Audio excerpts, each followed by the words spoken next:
Hello, and welcome to Dear DSA, and I'm your host, Bamisaye Victor. It's a pleasure to have you once again. The last time we saw was last week, and you know how it is. I see you every week, and you see me every week. I hear from you every week, and you also hear from me every week, and it's a pleasure. I like the symbiotic relationship, and so that's why I'm welcoming you again today, so that we can have another fellowship and have another discussion. Now, you know that we value your contribution, you know we value your thoughts, you know we value your participation, and that's why we keep coming every week, so that we can share what we share. So I would like to go through some of you who are already on ground, so I can say hello, and you too can say hello, and we can get the conversation going from there. I can see Chioma Onwungwe, I can see Ellen D, Wale Cox, Ovieri Anthony, Mrs. Abiola Olojo, Mr. Bola Sunday, Miles Ojabo, Ajimuda Joseph, Yomi Jegede, Julie Faith, Pat Obaze, Mrs. Blessing, Mr. Tunde Raphael. You're welcome, you're welcome, everyone. Welcome and welcome and welcome and welcome and welcome. So for some of you it's morning, for some of you it's evening, for some of you it's afternoon. But here in Ukraine it's 7 p.m. and we are in Kyiv. Kyiv is the capital city of Ukraine. And so today we'll be discussing letters, and the author of the letter was saying, "I wept when I realized how much the G.Os have deceived us." So before we get into the conversation, I would like you to meet my guest, and I would like him to say some words to you and welcome you to the show too. So Dr. Sunday Adelaja, good to have you around again. Ça va bien. Ça va bien, merci. Good to see you. How are you doing, sir? Well, how am I doing? I'm very glad. I'm very satisfied. Tomorrow I have a bomb for Nigerians about Nigeria, you know, and politically. So we are going to wait till tomorrow till we announce it to them. Okay, so we'll be waiting to see that. I believe when people hear you have a bomb, they can't wait to hear the bomb. And for the little I think I can imagine, I think they really can't wait to hear the bomb. And probably it will be one of the most interesting things that they've seen in a long while. One of the most radical acts, political, that I've taken this year, or at least for a while. All right. So, well, we would wait to see that. And as that goes on, I would like us to go into today's topic. And I would like us to talk about the letter that was written by one of our people here. But let me see those who might have joined and are saying hello. I can see Ellen Wellington. She's saying good evening, DSA. Dr. Bamisaye, DSA's family. Good evening to you too, ma. Can see Isaac Adekunle Awonusi Oluwatoyin Adeleke Adeniyi Bumi Oyejide. Welcome, Ellen Isaac. You're welcome, Honorable Olariwaju. You're welcome. So, well, many people are joining, and I'm sure they can't wait for us to get started. So why don't we then move into it? So the peculiar thing about the author of this letter is that the author wrote in pidgin English. So that it will be sweet, well. So probably I'll read it line by line, and then especially the places that are in pidgin, and I'll just have to repeat them in English so that I can get the context. All right, so Ben said, I listened to Adelaja Sote. I even start the shed tears. So Shed tears about. Then we'll now go into what About the way. what made him Because is it, or shed tears. he listened to me so much. That's what he said. Yeah. In English. Yes. But what does it mean? Yeah, it means I listened to him to the point that I started shedding tears. Yeah. So, and this was, I think, I got this letter about maybe 4 weeks ago or so. Person saying that he or she, I don't know, had listened to you to the point where Started crying. just started crying. I think it's the experience of a lot of people when they realize how much deception has been going on and how much they have been deceived. Many people end up maybe not shedding physical tears, and many people actually end up shedding physical tears that these G.Os have messed us up. The Nigerian church has really bastardized the Nigerian people. Wow. Let's go into the letter, sir. But one can really imagine when you realize how much you've lost, when you realize how much has been taken away from you, and you realize what you could have been and where you are now, and you just, oh, life is gone and it's been stolen from us. Yeah. So I understand how that could lead to people shedding tears. So I listened to Pastor Adela and Dr. Sunday to the point that I started shedding tears. What kind of gospel or Jesus Christ are they teaching us to follow? No wonder we continue to produce witches, wizards, and thieves, etc. Maybe we should talk about The this. society, yeah, it's rotten because of this, because of what they've been teaching, because of the kind of teachings that are coming from our pulpits. So the question this person is asking is, what kind of gospel are they teaching us to follow? No wonder we continue to produce witches, wizards, and thieves, etc. So the person is literally saying that they are producing witches and wizards and thieves as a result of the kind of gospel that they are preaching. So for me, I'm wondering what kind of gospel could that be that is producing the opposite of what gospel is meant to produce? That's why it's not the gospel at all. It is a neo-paganistic gospel. It is a gospel that is built. The only thing you need to do to begin to use gospel to produce manuscripts like that is to preach that you don't need to work hard for anything, that you only need grace and favor. The only thing you need to begin to produce thieves and robbers and deceivers and scammers is for you to tell people that it's now, instant gratification, that you can get it now. You don't need to suffer. You don't need to persevere. You don't need to endure. You don't need to go through processes, that you can just, bypass processes and get what you need. You just need, and you need to just preach that your desire is the most important thing, that the church is there for your desires, that God is there for your desires. When you preach those kind of things, that's exactly, you don't need to do much. Those are the kind of things you need to begin to teach people before you begin to turn the church into a factory of producing 419s, MMMs, Nigerian scams, and, thieves, robbers, and fraudsters. Wow. This morning, as I woke up, after a while, I think that must have been probably around 9 or so in the morning. And I was on Twitter and I saw a tweet by one of the big G.Os, a bishop, in fact. And the tweet goes thus. Said, anybody called jobless, I decree the release of your miracle job now in the name of Jesus. That's exactly what you need to produce fraudsters. I decree your miracle job. Just keep on lying in that your room. And so you don't even need to wake up. You don't even need to write an application. You don't even need to work hard.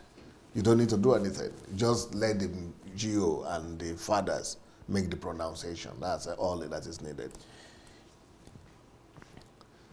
There's quite a lot is coming to my head, and I'm trying to see where to start from. First let me start from my reply to that tweet. I said, this type of prayers never grew any nation. It's simply a tool to tap into people's misery and reap from it. It eventually ends in disillusionment. I wonder how much prayers is offered in Japan or Switzerland to keep their citizens engaged.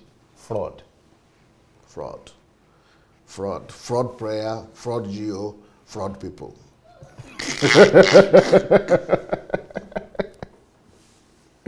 You know, I was reading your book, The Death of Nations, and of course you mentioned three factors that kill nations, and there's cynicism, disillusionment, and then apathy. I actually have 9, but that other 9 with those other 6 would take two more books like that as fat as those ones. Yeah. And so yes, where I'm coming from, sir. And while working on that, there was a place where you were talking about poverty and unemployment as part of the factors that cause disillusionment. And I realized that Nigeria has been fighting poverty for as long is, in the name of NAPEP, in the name of NDE. And many of these people started their ministries in the 80s. How come their prayers has not solved this? The problem of unemployment. Yeah. That's not solved the pronunciations. Every year they are doing conferences, conventions, and praying this kind of prayer. Prophetic declaration. Prophetic declaration. War against unemployment. They pray all these kind of prayers. But more people are getting unemployed. Maybe not many people are losing jobs, but more people are getting unemployed because the population is growing, and then there's no productivity, no job openings are not opening up. Many people are not creating businesses. Yeah, that is a proof that those prayers don't help, because if people don't go ahead and go through the process of production by producing, and by starting industries, those prayers will not create those industries. They will not build those factories. Okay, look at this one now, sir. It's 21 days of fasting, prayer and fasting. I don't know what day they are that they made this miracle job pronouncement. So, but whatever day it might have been, and you are saying miracle job, and they are going to go 21 days. Is this not the same time that other nations are using in investigating things and making researches and working to make their economy productive? The 21 days, maybe people are still working, or they are not working, because you could be fasting and still be going to work. But this one, they do fasting and prayer and they come to church, and many times. And in fact, even when they are not even doing this one, the average Nigerian church goes to church every day. Every day. Monday, Tuesday, Wednesday, Thursday, they are there. And one is asking, is it that God is wicked, that he still keeps them praying, or what? Is it, does God want his ego massaged in shouting? Does he feel some sort of pleasure in people shouting his name so that he can just give them one bit of miracle and then withdraw and wait again for them to shout for another 2 years? Is that how God is? He has already said he exalts his word above his name. So the theology and the doctrine of saying that prayer resolves everything. Prayer is the key, prayer is the key, prayer is the master key. That is the mindset and the ideology that has given birth to a nation that is only depending on prayers for everything. But prayers is not the key. Prayers is not the master key. The principles, truth is the master key. And the truth says, the diligent hand maketh rich. So if we want to talk about well-being, riches, and financial prosperity, it is through hard work. You can get it, not through prayers. But when you begin to believe that prayer is the master key, prayer is everything, you just think that the only thing you need is that somebody will pray for you, and then everything will come to pass by itself. All right, sir. Let me go to this next part of the letter. And it says, why do we blame politicians? Politicians don't do us anything for Nigeria. Now, these pastors. Politicians are much more conscientious than our G.Os. Politicians, at least, they are in a lot of areas, in a lot of levels, much better than the G.Os, much more better. Yeah, because somewhat And I also think that they are being influenced by these pastors. Because they are In their a large, to a members. large extent, They yeah. are copying them. They are copying the pastors and the G.Os. So if the G.Os will change their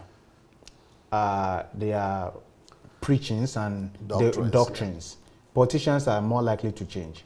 They will definitely change, especially when they changed what they are talking about, because we become what we hear.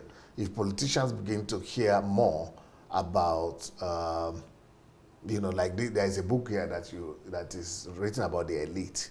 So if the preachers begin to talk about the role of the elite in national transformation, and they begin to talk about personal responsibility and the role of the elite, what the elite is supposed to be doing in the society, that will definitely change our nation.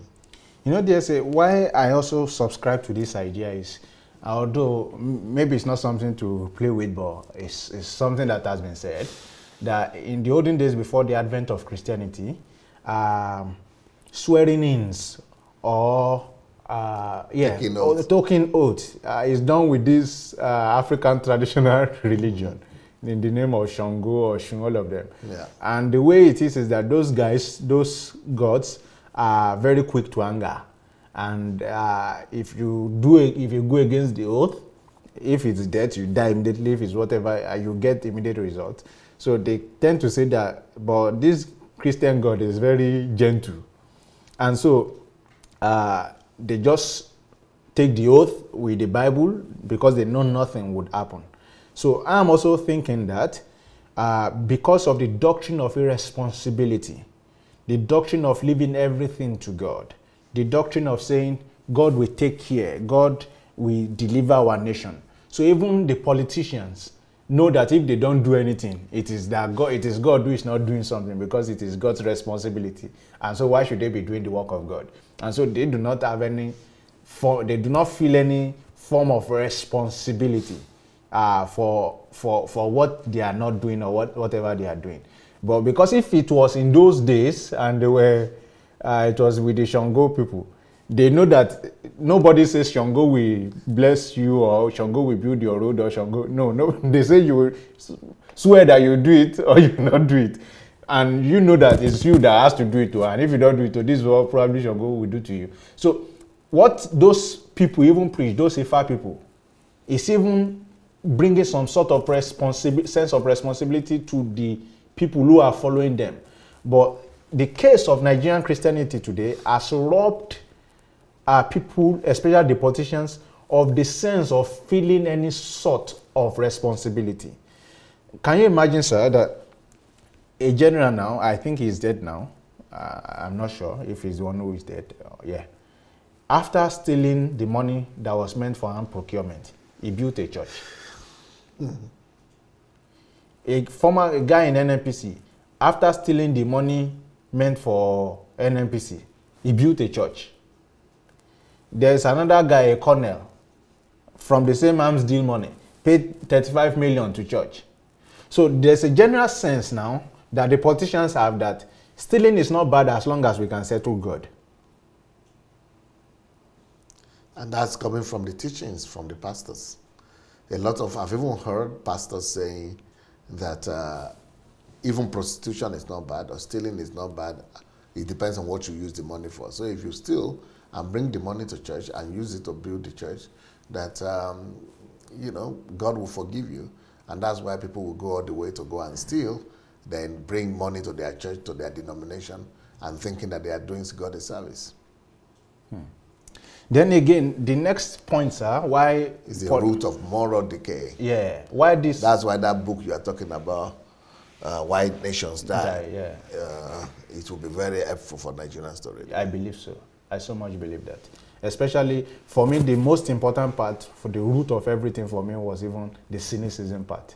I think it's the root of both. No, but that one is even without the church, Nigerians are already cynics. Yeah. But of course, you can see the role that the church is even playing now in being cynical, like saying cut his head or praying against a particular tribe. That is the most pervasive vice out of those ones that are in Nigeria. Yeah, cynicism.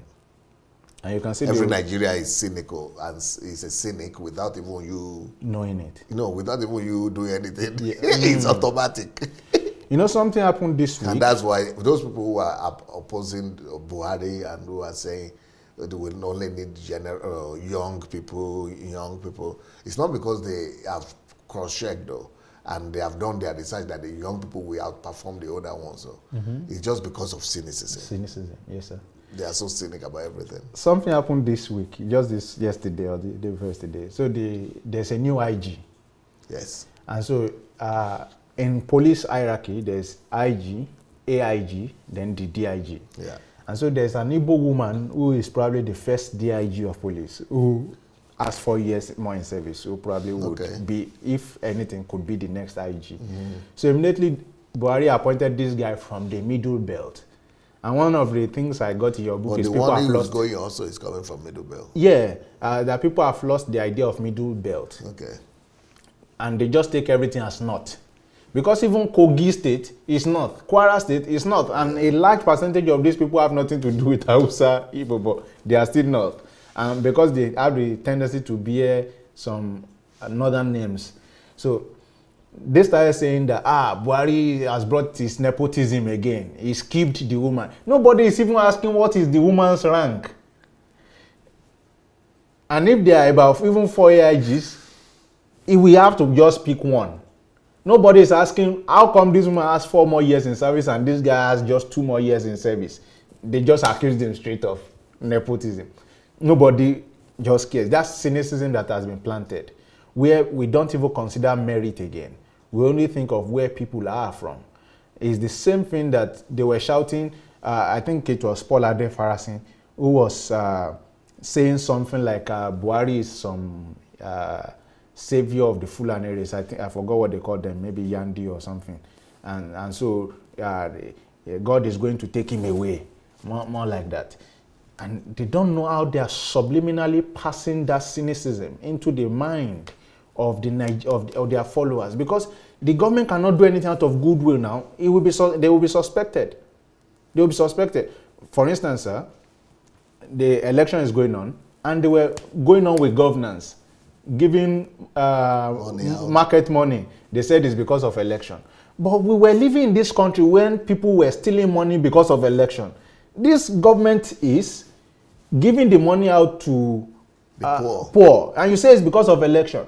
Some people in their even cynical mind went to the point of saying that what is 10,000 naira? But even the bishop that has jet will not say 10,000 naira is a small seed. He will not say it. With his private jet, bishop will not say 10,000 naira is a small seed. So when you know the level of poverty in Nigeria, you now realize, without cynicism, you'll be able to realize how much that money means to certain people. So, sir, I totally agree with you that cynicism is probably the most pervasive vice that is plaguing the Nigerian nation. And it's no little effort that these preachers are putting in. They are putting a lot of effort because they tend to be able to also rule in divisiveness, to be able to say, these are people in my camp. We versus them. And I think that's how... Division. Yeah. Divide and rule. Divide and rule. I think that's how they just like with this Minister of Justice or something. Yeah, the Chief Justice of Nigeria. Yeah, that admitted that he has done wrong. Now, instead of them going through the normal law process and let the law acquaint him, okay, that's okay. But for you now to be gathering governors together because he's from our region, we are not going to allow you to prosecute him. Even if he has done something, this is our own thief. Let thieves from other places be prosecuted, but our own you cannot prosecute because it's our own thief. So we are going to defend, we are going to do everything. I said, even the lady that was not a thief, the Minister of Finance, yes, that just didn't do the service because she got the wrong information. But even her, nobody was saying, okay, she's from my state. All the governors of the Southwest will gather together and say, no, we will not allow it because she didn't do anything. She didn't do anything wrong in the sense of stealing or doing something like that. She was doing well. She was performing very well. But that not minding, because she has broken the rule, she has to go. But here, no, he will not go. He will not be punished. He is our own. The grandson of the first Chief Justice of Nigeria, who himself was a judge, first of all went to his house and ransacked it. Then eventually was eased out of the system. He resigned. Nobody said this is our son. When Yaradua was taken to jail, even by Abacha, nobody said this is our son. A lot of other things like that, but the way some people have become so cynical, you defend them. And for instance, even in your book, you were quoting that. You quoted the case of Stella Odua. And Yes. when some sort of people came out and said, this one is our own daughter, or nothing He can will happen. not allow you to Nobody is prosecute. asking, what did she do? Did she do something right or wrong? Nobody is questioning what is the case. Death of nations. And that's how This, nations die. that's the reason why nations die. And part of this again, if you remember when Sanusi, But people don't read this kind of books. well, It's a mistake. It's a very big mistake. Because people actually are not questioning the root of things. People like to feel, they don't know. So that's why someone will tell you, you are not in Nigeria, you are not feeling what we are feeling. Okay, let's even agree, I'm not feeling what you are feeling. But do you think you know what I know? They live by sentiment. Yeah, sentiment. Because what you are feeling is dependent on you. For instance, let me use fever to explain this. When fever happens, you can feel hot. But it's not because your body is hot or outside is hot. It's because in your hypothalamus, the temperature, the threshold has been reduced. So that's why you are feeling the fever. Of course, that was caused by the pyrogens. So you can feel the fever without it having to do with what's around, but rather what is in you. So the fact that you are feeling what is happening in Nigeria does not mean you know why what is happening in Nigeria is happening in Nigeria. So what you are feeling can be due to your preference, can be due to where you are, can be due to how you relate to things. But the question is, what do you know? Because what you know should always be objective. But what you feel can be subjective. So people are really not asking questions to know why. What is the root of we being where we are now? Why is it happening? Why is it that people are doing yahoo yahoo? Is it not because of disillusionment of miracle money that is not coming? Instant gratification. Instant gratification? Okay, what is the source of instant gratification? Is it not as a result of the propagation of wrong values and ideas? Yep. So if it is that, then how can we correct it? Then we need to find out who are those who are primarily disseminating these wrong values and ideas. Then we get to media, we get to church or religious institutions. Then if we can do that, then it means we can cure our environment. It means there's a panacea, whatever, I don't know. Panacea for our cancer. So it's more about knowing, and I think exactly that's why we are talking about these things, and we consider these letters, and not just to read the letters, but to talk Profile solution. Deeply into them. So this person is saying, why do we blame politicians? Politicians do not do us anything for Nigeria, not these pastors. I will give another reason why I support, and I would like you to comment on that and probably even elaborate on it. Why politicians do not cause, of course you've written a book on this, why the church is how the church causes economic recession. The pastor is the politician, what the politician is doing, and of course if you know the Nigerian system for now, you know that most people don't pay tax. Yeah. So of course it means that the politicians are not extracting as much from the people. So the question is who are those responsible for extracting resources from the people? Then you find out that it's the church majorly. This guy, for instance, a market seller makes 500 naira a day. In the whole of the week makes 3,500 naira. Okay, 3,000 because he won't work on Sunday. Now he gets to church or she gets to church, she will pay tithe. Tithe is maybe 300 naira from that. After paying tithe, there will be different seeds that she has to sow. She belongs to different committees that she has to pay whatever donations are paying and dues. Then at the end of the day, she goes to church. She's not coming back home with more than 1,000 naira. A woman who has made 3,000 naira cannot invest again back into her business. The money that is left, she cannot use it to feed her children. Then the question is, who collected the money from her? The church. The church. I can remember vividly, sir, in the 2000s, early 2000s, when many of these churches who have private universities now, when they were actually collecting a lot of offerings to build the university. I can remember very well. But nowadays, okay, they've built the university. How many children of those people who sacrifice can pay? So you see how the church now has influenced the poverty of the people more than even the politician. Because what's happening is that the politician is not giving, but they are really not taking, so to say. But the church is not giving, but they are taking. The politicians are taking indirectly through the money they were supposed to use to give services and infrastructure and amenities. They are not coming to your pocket. Yes. At least they are not taking the last lane of your finances. Yes, but sir. These people do. They take the very last. Squeeze you out. Yeah, they squeeze you out. And when you go something to them, that is already in your hand, that is robbery. The politicians are skimming out the things that you don't even see. You don't even know it belongs to you. But these ones, they come to your pocket. And this is what this definition of, you see, what Nigerians say is that, but the church, why are you talking about the pastors being responsible? Why are you for this giving that? But they didn't put gun in anybody's head now. That's what they normally say. But the pastors did not put guns in anybody's head. No, they don't need to put guns in anybody's heads, because fraudsters, that is what the definition of fraud is. Fraud is different from armed robbery. And I've even heard pastors say, did I put gun in your head? No, that is what that is a different definition. That's why crimes are qualified differently. Stealing is also, you don't need to put gun in anybody's head to steal. But you just do it without the person being aware. You take something without telling the owner. That is stealing.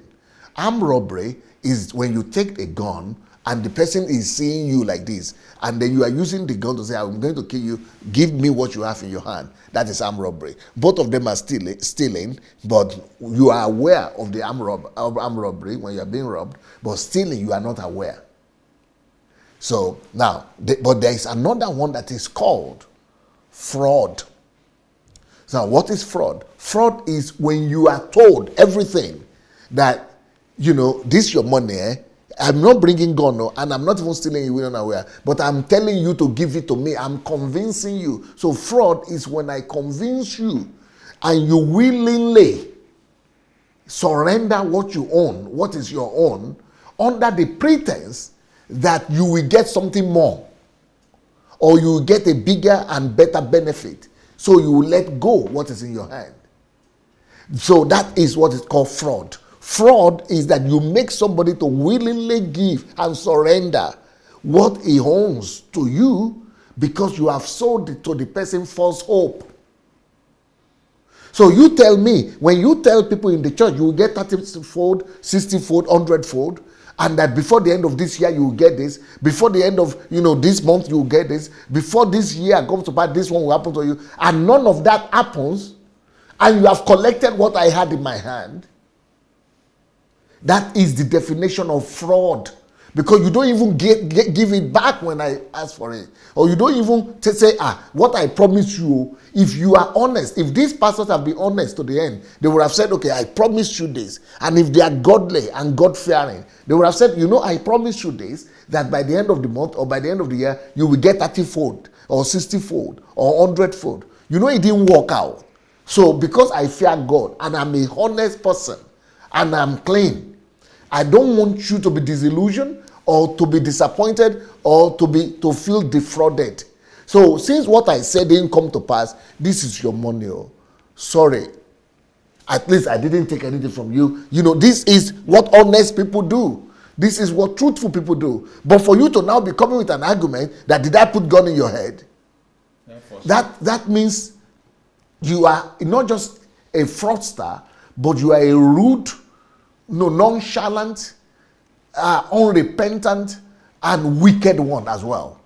Because you have taken my last, and I'm telling you that you have taken my last, and what you promised to give me didn't come. Instead of you to apologize profusely and to fall on your face and be begging me to forgive you, you are now saying, did I put gun?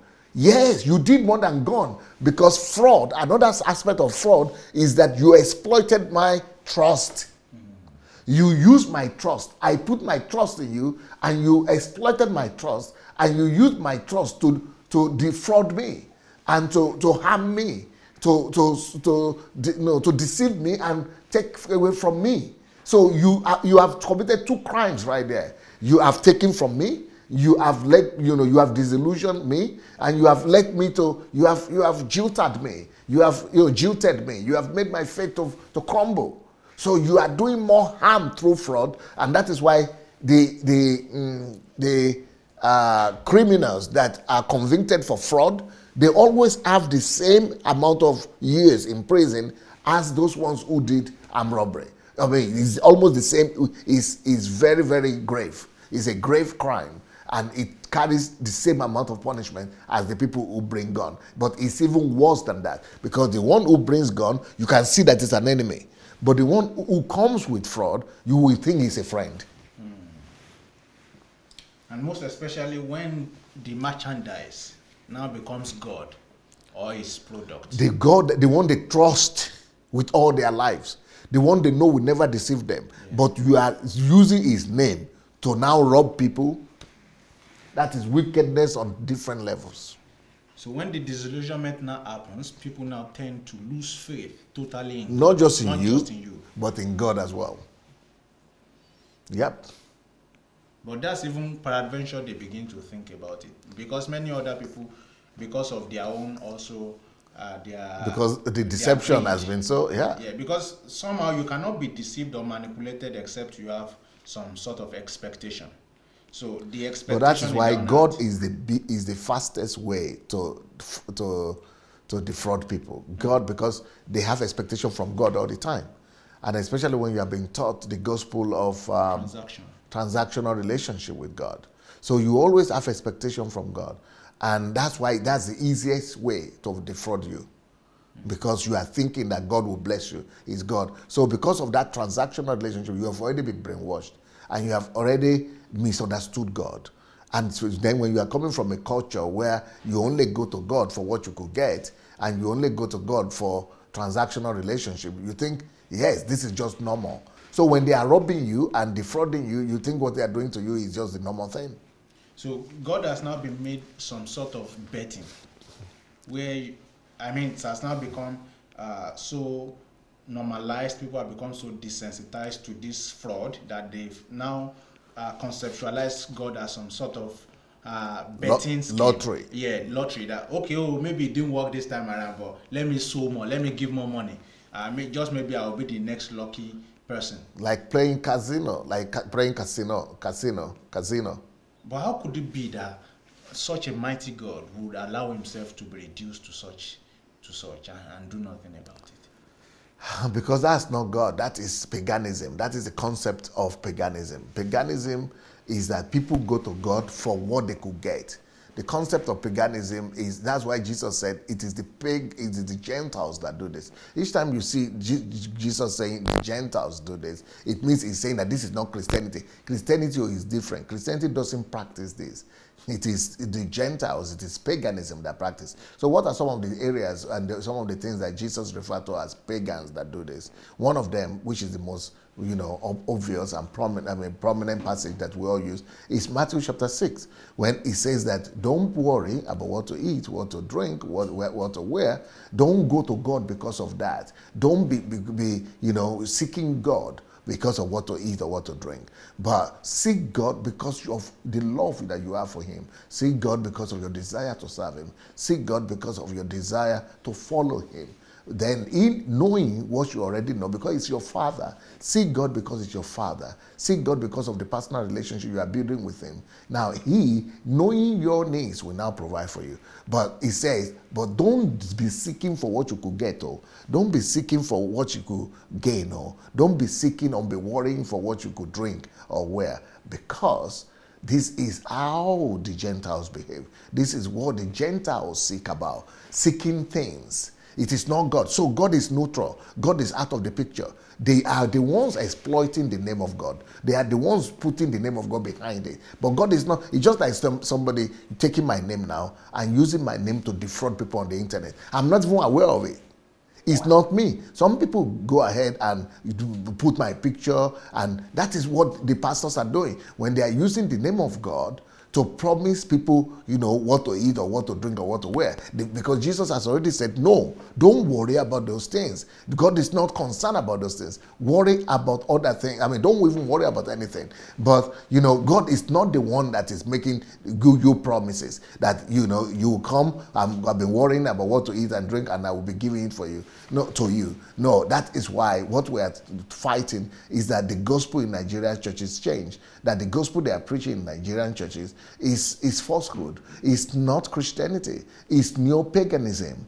And it's syncretism they are practicing. That's why we are telling them that as long as we are preaching the gospel that says you should come to God for what you could get, you should come to God for transactions.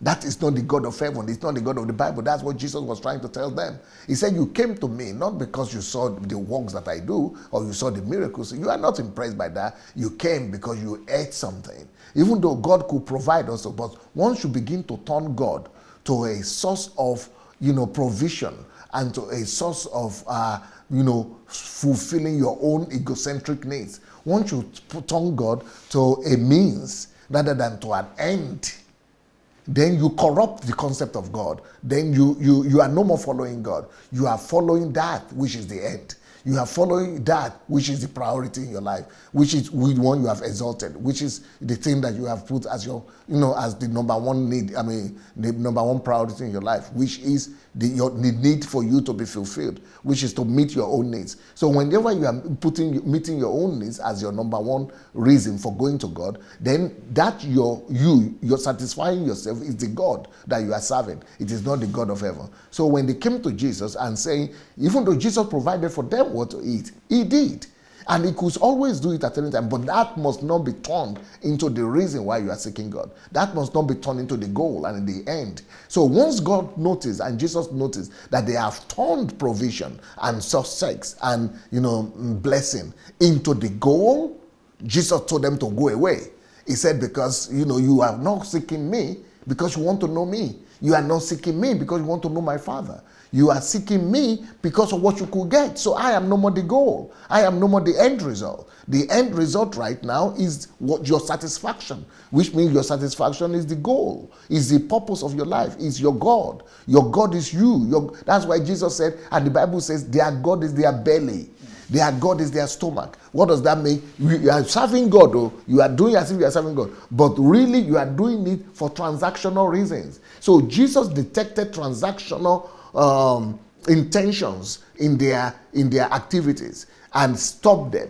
Then when his other disciples wanted to leave, were saying, what about us? Will you tell us also to leave? He said, yes, you too can leave.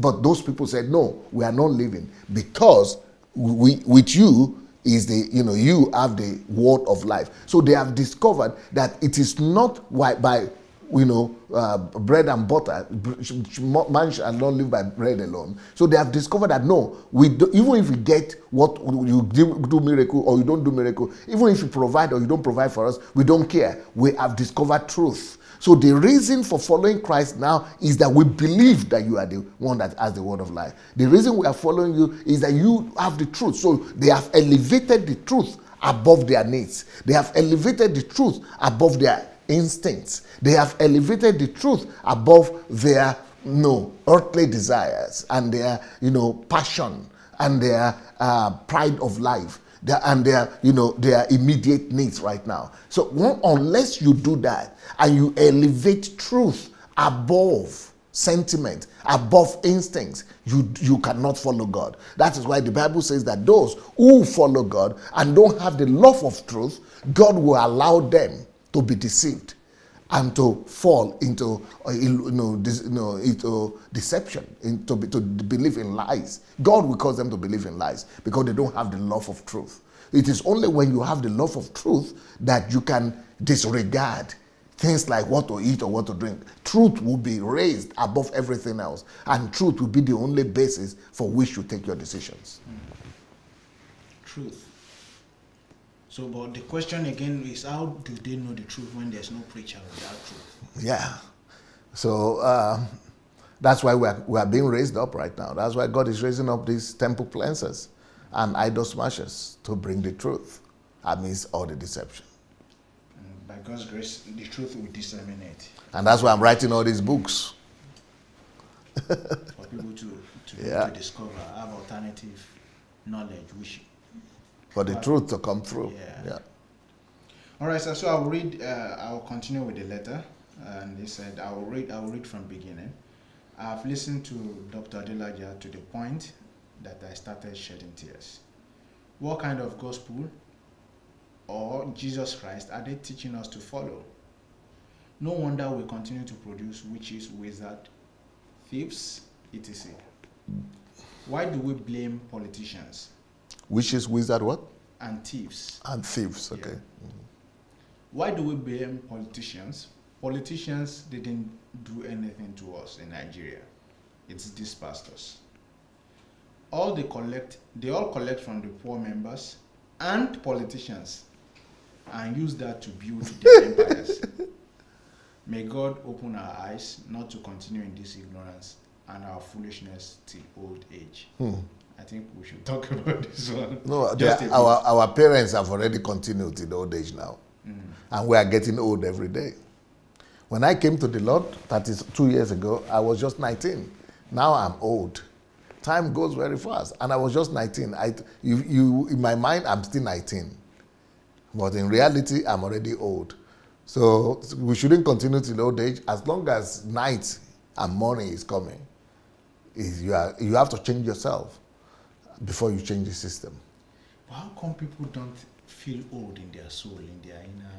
No, that's another topic. Let's continue with the letter. But anyway, these guys even saying that they don't just collect from the poor people. They are collecting from politicians too. From politicians too. So they are like the tax masters of different strata or cases. They win anyway, in any case. Because they don't even pay tax. And they use the money that is tax-free to build businesses. Yeah. And they still get the reward and the profit. That's bad. All right. Poverty in the nation has caused our children to start running overseas, and many dead on the way. On arriving in the white man's land, they enter another modernized slavery. They are the ones doing all the dirty jobs, all because our country is not in any way helpful, and only the pastors get richer daily. So, as a result of the disillusionment, people desert the land. And the nation dies, but the class that is benefiting still remains. Yeah, because the focus of the culture is personal survival and personal gain. So people are driven by egocentric reasons, selfishness, selfish survival. People are not driven by consideration to the neighbor. People are not driven by love. People are driven by love for self. So that is one of the major value systems that must be challenged and changed in our nation, that the good and well-being of the community is better than the well-being of an individual. So if an individual therefore is successful, he should cater more and be more concerned about making the community successful too, because the well-being of the community will secure his future. But if he's the only one that is well-to-do, like in our country, I remember growing up in Nigeria, most of our communities, only one person is well-to-do. So when he gets into some catastrophe or some bankruptcy or some bad situation, he becomes poor and nobody in the community is there to help him because he has not empowered anybody in the community. But when you empower a lot of people to be like you, so no matter how down you go, you will see so many people coming to your aid. That is the advantage of working for the good of everyone. And that's the advantage of working for the good of larger number of people than yourself. And that's the disadvantage of living for yourself. When you live for yourself and you are the only hero, you are the one that is, everybody is praising, they are worshiping you. Yes, they will be worshiping and praising you, but inside them, they will be envying you and they will be praying that something will happen to you. And when everything happens, they will be coming to cry, but in their heart, they are actually rejoicing that you will become like them. But if you had raised them up from where they were, if anything happens to you, they say, this person that has lifted us and raised us up from where we were and made us to become like this, no, we will not let this thing happen to him. All right, thank you, DSA. I think some people misconstrued what I said about pastors, politicians not collecting from people. But I think if you were listening very well, you see DSA elaborated on that. That when we say these politicians are not collecting, what we mean is that they are the way they are collecting is by not giving the people what normally will not have entered their hands. For instance, the resources.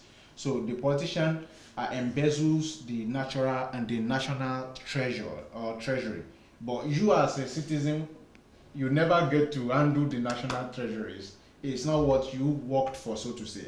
I mean directly, but it's not something that comes to your pocket. That comes to your pocket. But the work of your hand, the daily work of your hand, the politician doesn't get to collect it personally, but these pastors do, and that's what we're talking about. So, of course, we know that more accountability must be demanded on the part of the politicians, and everything we are saying, especially when we talk about how these churches have caused poverty in the land, is in no way to exonerate the politicians. But we are saying, let's not just talk about the symptoms.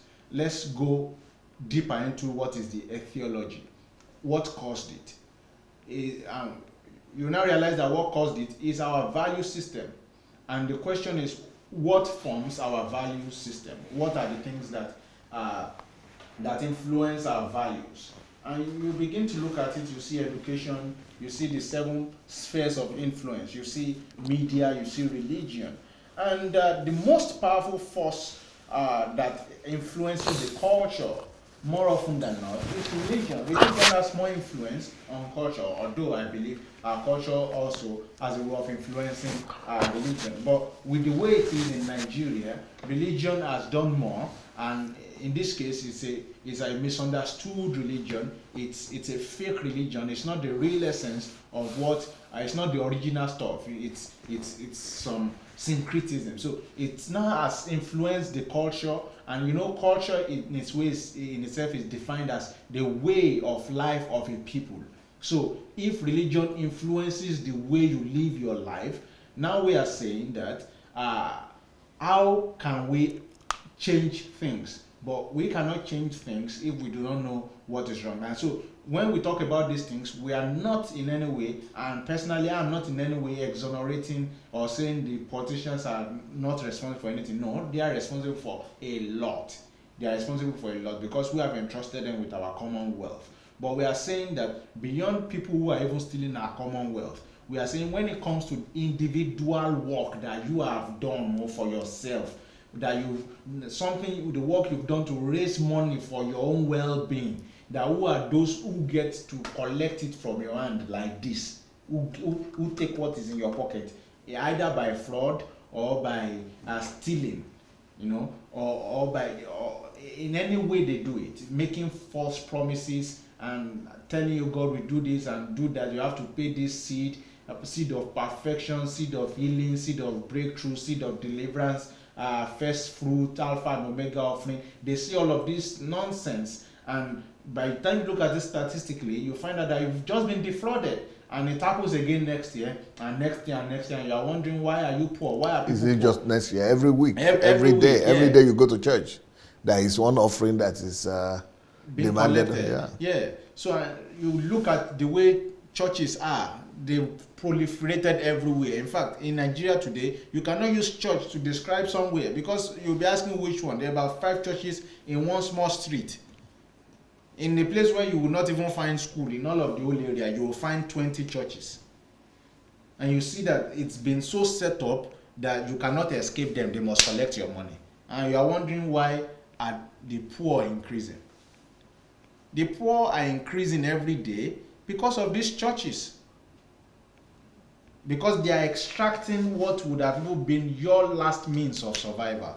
And so that's what we're talking about. We are not exonerating politicians. We are not saying, in fact, what we are even saying is that we must understand these things so that we can be able to demand responsibility from those who we elect. But because we do not even understand these things, it's why we are not even electing people. You look at the level of participation in politics. Cynicism, the cynicism that you spoke about. Yeah, and it's gotten to the point of apathy. And one of the cures for cynicism is this book, The Plague of Silence. Because when if you want to break cynicism, you speak out. You have to speak out. Yeah, so it is, evil prospers when good people keep quiet. So we keep quiet because, of different doubts and, so the book is out at last. Finally. It is out at last. Can you believe it? You now it's a book. You can, take any page, you can read, go there. You can keep it in your, it's not just listening to many videos or many, it's a book, one book in one hand. You can take it, you can refer to, this is going to set Nigeria free, this book. This book is going to set Nigeria free because if everybody will begin to talk the truth and begin to, it's going to because the Bible says that he that is doing evil runs away from the light. So because they run away from the light or light, they avoid light, evil and darkness prospers.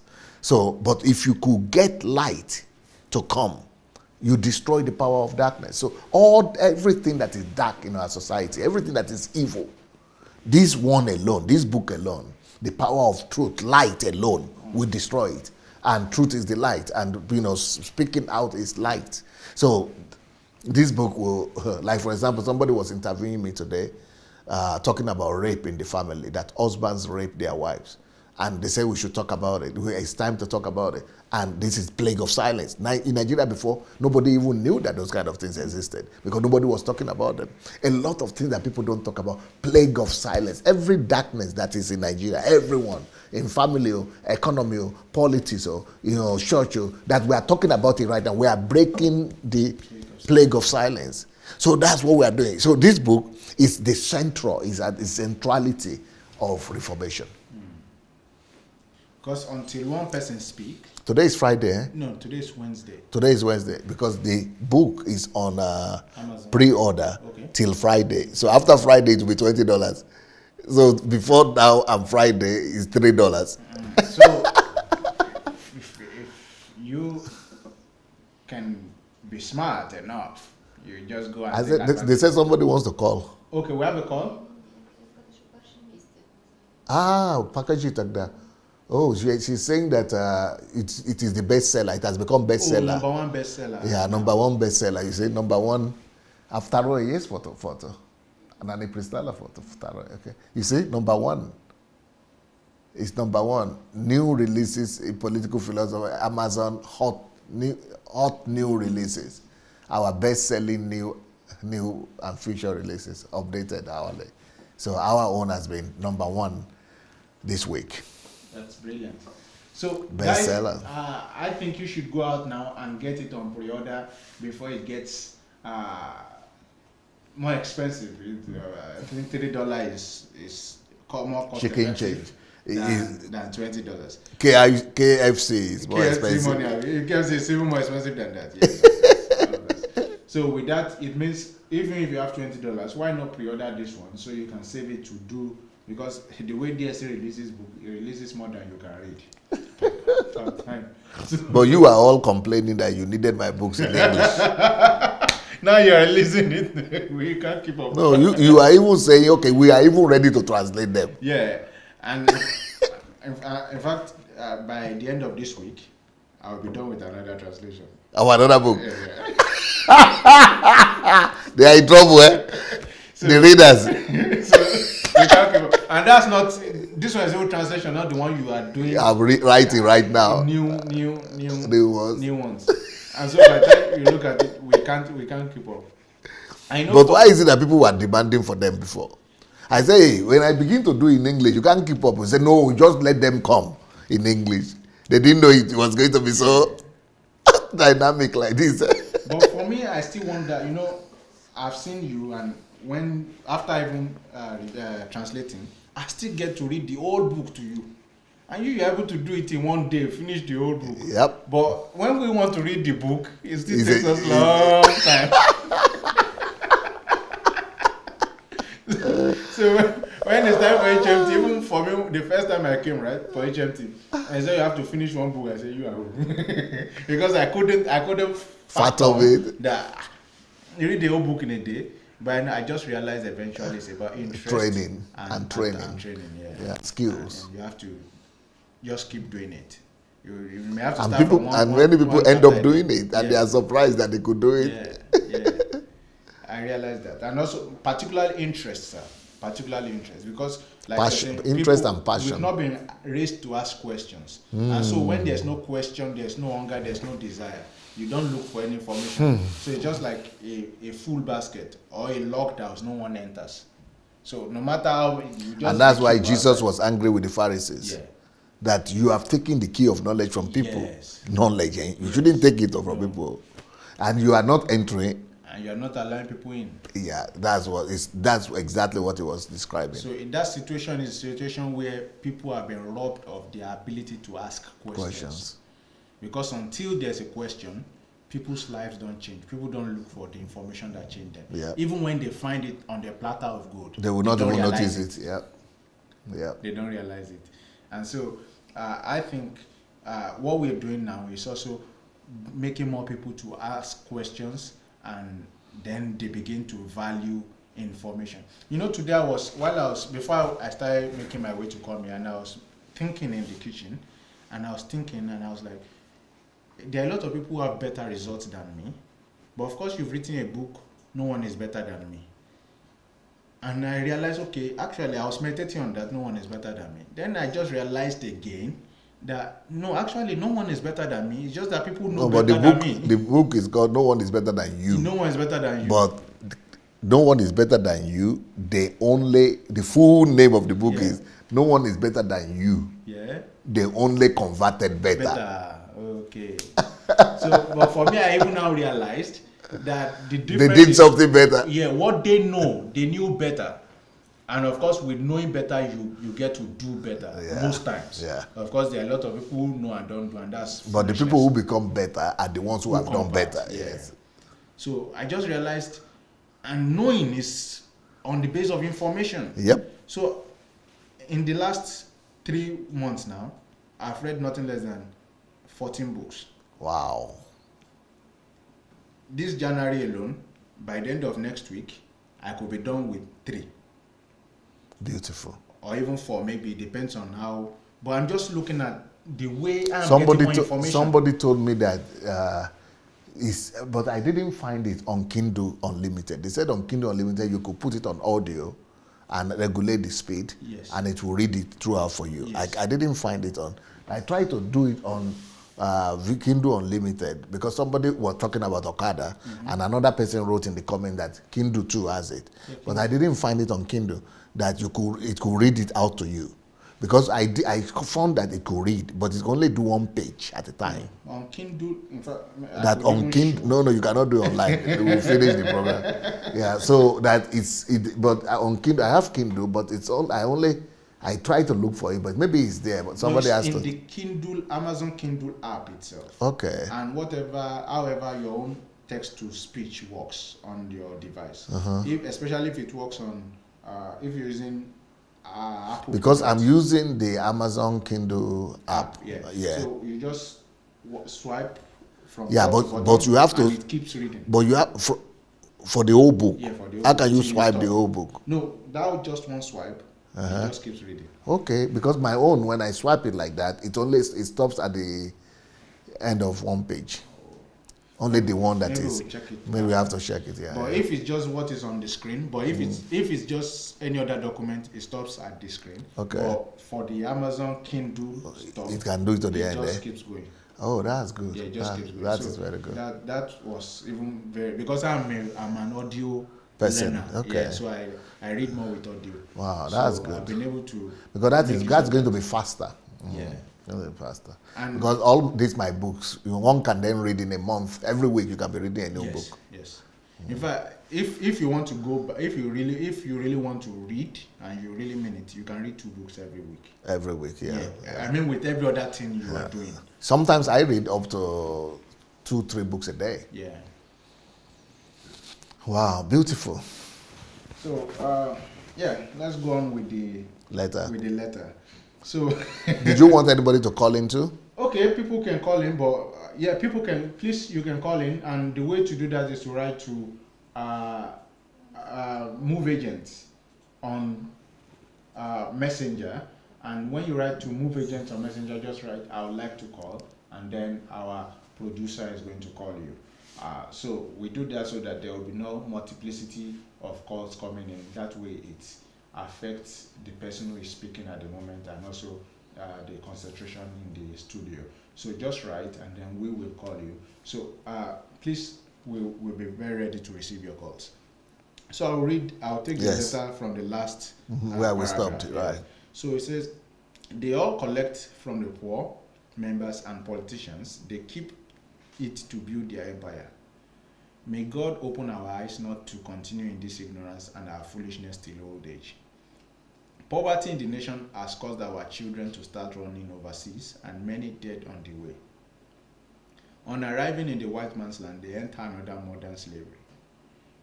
They are the ones doing all the dirty jobs, all because the country is not in any way helpful, and only the pastors get richer daily.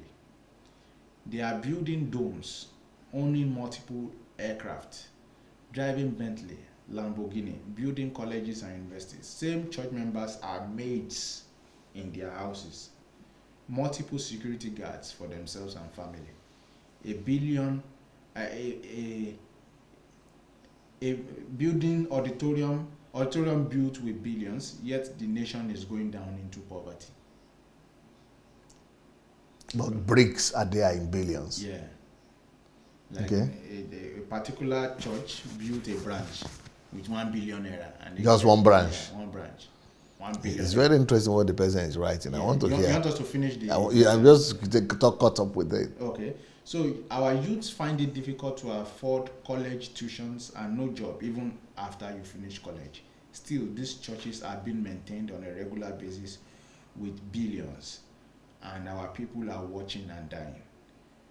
The country Nigeria needs help to be delivered from bishops, reverends, pastors, and G.Os. Oh God, help Nigeria. And that's the end of the letter. Strong letter. Yeah. I think we have to post that letter on the Facebook or online. Strong letter. Yeah, that's why we are doing these books. What miracles will not do for you, the plague of silence, how the church creates economic recession, and all these books are just the deliverance for our country.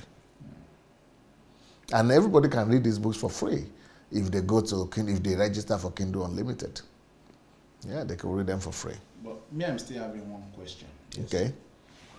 These people, many of them, they even have different mantles, from handkerchief to oil to sticker and banner. Some of them read, and son of so, and son of Wedepo, devil keep off.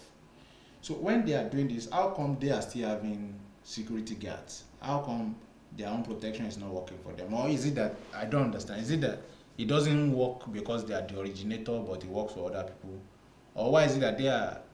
I'm just trying to understand why they give mantle for protection of other people, but they can't use it for themselves. The same reason why Babalawos make ritual money, or money rituals for people, and they themselves, look at where Babalawos are living.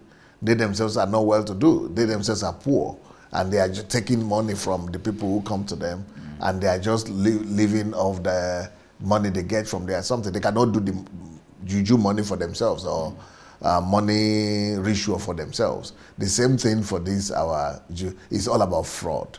It's all about deception. It's about selling air to people, selling illusion to people.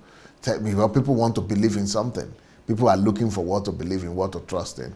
And you are selling emptiness to them. You are selling illusion, mirage to them. And then you are using them to live big. So you are selling promises to them while you are taking raw cash. You are taking hard currency and you are giving them hope.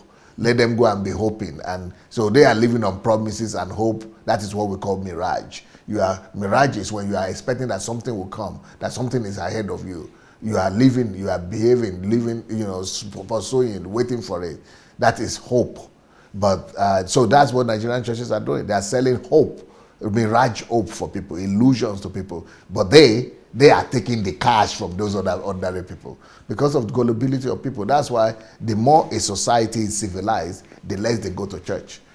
Most of the civilized countries, they question these things because they have been taught to think. And the critical thinking mind would not allow you to want to buy air, thin air from people who tell you that, okay, you have to give them the hard currency that you have, while you are waiting for the thin hair that they promise you. So that is deception that is being sold in Nigeria. And that's why it's called fraud. And that's why these churches, they have to either change or a government will come that will begin to call them for who they are and be able to not just begin to tax them, but actually begin to jail them as exploiters of people, just like it happened during the Russian Revolution. But even in Nigeria, anyone who has tried to, on the part of government, do something, somehow they've been able to bully the person into silence or out of office. You can remember, I forgot his name now, the guy who tried to limit the age of G.Os. Yeah. And their term in office, so it doesn't become some sort of private incorporations. Yeah. And they bullied him out of the office. Yeah, that's they are like untouchables now in Nigeria. But truth is one force that nobody can stop. Truth is one force that nobody can fight. So truth is going to keep on resurrecting itself, even if you bury it 1,000 times. And if you cut it down into pieces, every piece will be shouting that I am the truth. So, nobody can do anything against the truth, but only for the truth. And that's why I pay a lot of emphasis to these messages that we are releasing and these books that we are releasing, with all the truth that people know is the only one that is capable of setting people free. We've got to make it to get to them so that they know it. If they don't know it, it will never be able to help them. But as long as they will know, as long as they begin to get to know the truth, we'll be helping our people. Thank you so much, Jesse. And guys, don't forget, you can call in to the show and make your contributions. And the way to do that is to write to Move Agent on Messenger, and you write, I would like to call. And then our producer is going to call you. And we would so much love to hear from you. And of course, you could also, those of you who do not want to call, you can also drop your comment in the chat box. It will definitely help somebody who reads it, and of course it can allow us know how you feel and what you think about what we're saying. But before we continue on the topic, I'd like Jesse to talk a little about the next HMT that is coming on in February. Yes, the next HMT is coming up next month, February, from the 2nd to the 7th of February this year. So it's next month. Get ready. If you have not yet registered, you can go to my blog, sundayadelajablog.com/HMT, and you could just write directly to HMT at hmt@godembassy.org. hmt@godembassy.org. So you could do either way, and maybe you could still make it, because people who would need visa, let's say from Africa, for them it might not be possible to make it anymore. But if you are in Europe and you have one of these European passports or American or any of these countries, you'll be able to come in here without a visa. So yeah, we'll be happy to see you, because this new next HMT coming up, we're going to be talking about systems, how to build a system for yourself for the next 25 years. A system for the next 25 years whereby you'll be able to touch your goals and be able to fulfill your destiny in the next 25 years without sweat, without struggle. So that your life will be more organized, in order, and you'll be able to fulfill your, your purpose. All right. So HMT, February 2019, it's something that you should be a part of. I would really love to know how to organize my life, at least 25 years. But if you know DSA, you know it talks about 300 years personally. So, but I don't know why you cut this to 25 years. Is it so that people can be able to handle it? You have to learn to crawl before you learn to run. All right. So, but people have done it, and to be able to replicate or even do better than what people have done, you have to be able to learn how those who did it. Then you could now add your own touch, your own idiosyncrasies to make it yours. But first, you must learn the principles. And so the principles of how to build your life for the next 25 years. Not just to live or to exist, but to live a life that leaves impact, that is desired by all and sundry. That's what we're going to be talking about here. And you can trust me, when DSA handles a topic, you can be sure that he's going to handle it in a way that he doesn't want to come back to it that way again, which means he does it in such a way that nobody has done it as good as he's going to do it, and he tries his best to make sure nobody will do it better than the way he's going to do it. And so, although some of us will try to do better, and I'm sure he will not be vexed when we surpass this, but at the end of the day, what I'm saying is that the relevance of what he has to say now transcends now.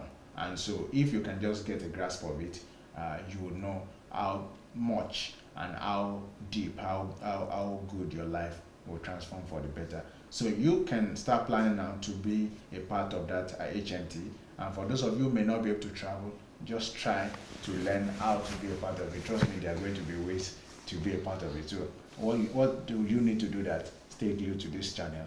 Watch every episode, and you will learn how to be a part of the next HMT.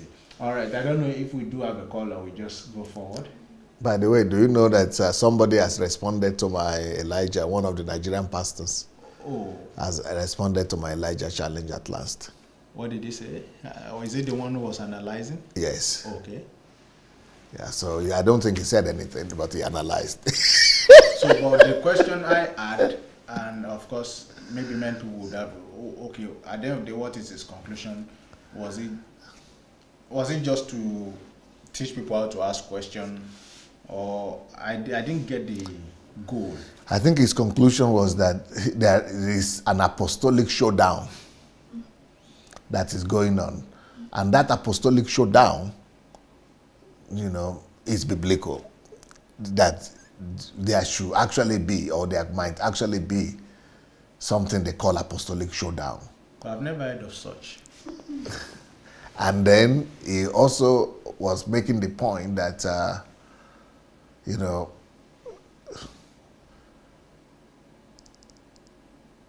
I am both there and there. That might be the point. I am not against Pastor Sunday challenging the G.Os or the Nigerian pastors, but I'm also against the way he did it. But I am against what the pastors are doing, but I'm also for them that they are being challenged in the wrong way. So he's a Confucianist. Yeah. That doesn't really serve any purpose. I think he should become a Japanese. They have Confucian God. They have a religion there they call Confucian. Yes. So I think he should become it should become a Japanese or Chinese, a Confucianist, so that we will know his religion. It's my friend. It's my friend. But the first thing is, what does the term apostolic showdown? What does it mean? Well, you might have to organize an interview with him. To know where it's coming from with apostolic showdown. But well, did you listen to him? Yeah, I listened to people I I just left it midway because And another thing I can see about him, and what you could also see, is that the guy went to school. Yeah, he's educated, but okay. The grammar is there. But that's just scalar. It's without It's direction. it's a means to an end. So what is the end? So should the even if you say apostolic showdown, or although that one talks more about ego, to say who knows more, but that's not what the movement's about. It's not about showing that I know or that you know. It's about what is But right. Nigerians are all about that. But that's not. That's why people are talking. You go and see Nigerian TV when they invite panelists. Everybody wants to show that he has more ego, more than the other one, or he knows something that the other one. He can talk better than the other ones. That's one of the plague of Nigeria right now, because they are just talking something, but they don't bring solutions. So what he wanted the citizen showdown. Yeah, he wants to make me to be like that. Just throw out the question, but don't go and say this is the way to do it. Otherwise, you might discomfort some people. You might bring discomfort to some people's life. And that's the way Nigeria is. Everybody is saying, we have this problem. Yeah, it would have been good if it's like this. Or, yeah, it won't be bad if it's like this. But nobody wants to, they don't like holding the bull by the horns in Nigeria. They like to be diplomatic. When you are diplomatic, they don't want to rock the boat. When you are diplomatic like that, then that's when you are civilized. So, but that's exactly one of the things that we want to cancel in Nigeria. That's one of the things that we want to approach. That's why we are talking about the plague of silence. Don't just be in defense. Don't just be there and there. Plague of silence means that no, you tell the truth the way it is. And so they're saying, yes, we know that there are problems in Nigerian church, but don't do it like that now. But if there are problems in Nigerian church, tell me how to resolve it then. Tell me how to resolve the problem in Nigerian church. If you are not telling me how to resolve the problem, I don't want to hear you. It's a waste of time. So, and that's what Nigerians have been doing, even politically. People are doing campaign now, but it's mainly campaign not about how to resolve issues, but about what is wrong. This one is bad, that one is bad, this one it will be better, this I will promise, I will do this, I will do this, but not how.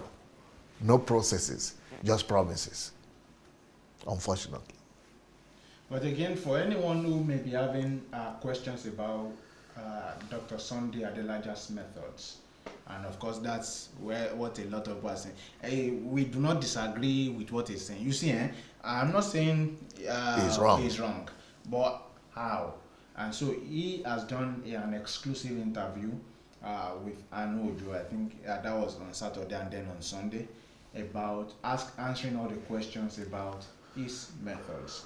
So if you still have so much questions or some doubt, or people who are somewhat cynical about his methods, you could go on YouTube and check that out, and then you can share it to your friends and show it to them. The topic is DSA answers questions about controversial questions. About his methods. Yes. I can't remember the... Yes. Just write Sunday Adelaja DSA methods, or Sunday Adelaja and his methods, or something. I could check that out. Yeah, Sunday Adelaja gives response to the controversies around his methods. Yes, sir. Yeah, and his style. Yeah. So that's what it's about. So and when you do that, you'll be able to help people get into the mind of Dr. Sunday and why he is doing what he's doing and why he's doing it, how he is doing it. Someone once said that good people want to know, some people want to know how, some people want to know Why, but smart people are those who are interested in what. So what is said, not how is it said, should be the main thing we are chasing. Because when we begin to chase how instead of what, then it means we are elevating ego above truth. So because truth is what? How the truth is being said, it's only the question of if it offends someone's ego or not. Question of sentiment and ego. Yeah. Are you trying to protect the ego of somebody or not? But when it's about the truth is what was said. Is what was said true or not? And I think that is the main thing we need to ask ourselves, not just for the Nigerian church, but also in every aspect of our lives. What is this? We are trying our best to release before the end of this month, or maybe next week, to release the book on the Elijah Challenge. We are turning into a book. Wow.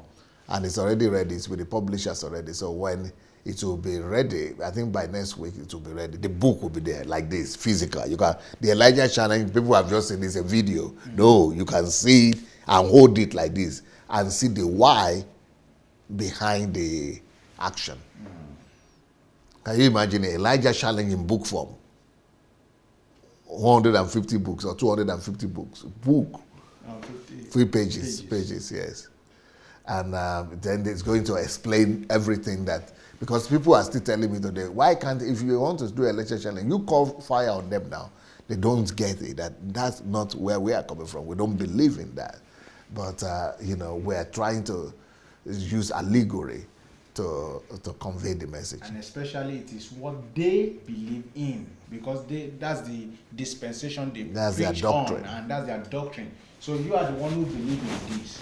So, but this make you do it now in that dispensation you are talking about. So why not do this? So it's not to say that DSA believes that fire will come down or that he will call fire, but or that I should kill people.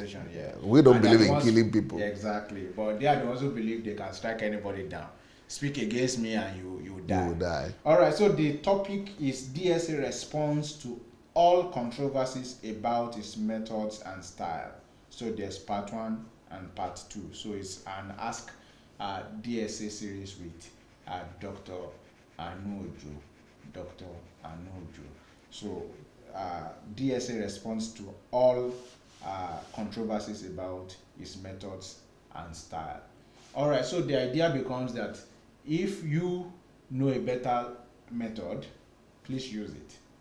But if you want to know why he used his own method, then please watch that video, and just maybe it could help you, and maybe it could help the people around you. The idea is to get to the end, and of course the method matters, but we need to know what method are you talking about, what result has it produced in the past for those who used it, and what is the guarantee that it will produce the result that we are looking for.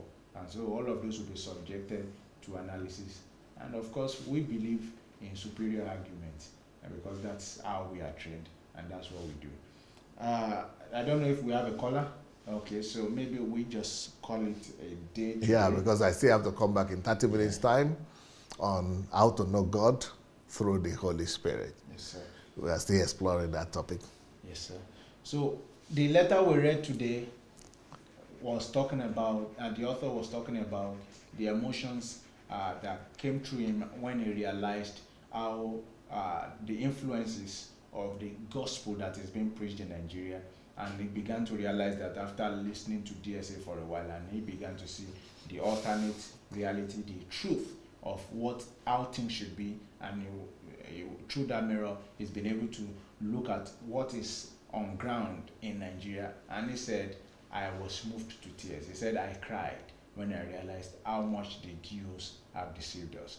And of course, you who are living in Nigeria, one of the arguments a lot of Nigerians make is that you are feeling, that you feel it more than us. You feel the things that are happening more than us. We do not argue that with you, but what we are saying is that together, you and I, and with everybody, we can help lift people from the place of just feeling to the place of knowing, so that they also can grow to the place of bringing solutions. It was from DSA I learned that there are 3 sons of Adam.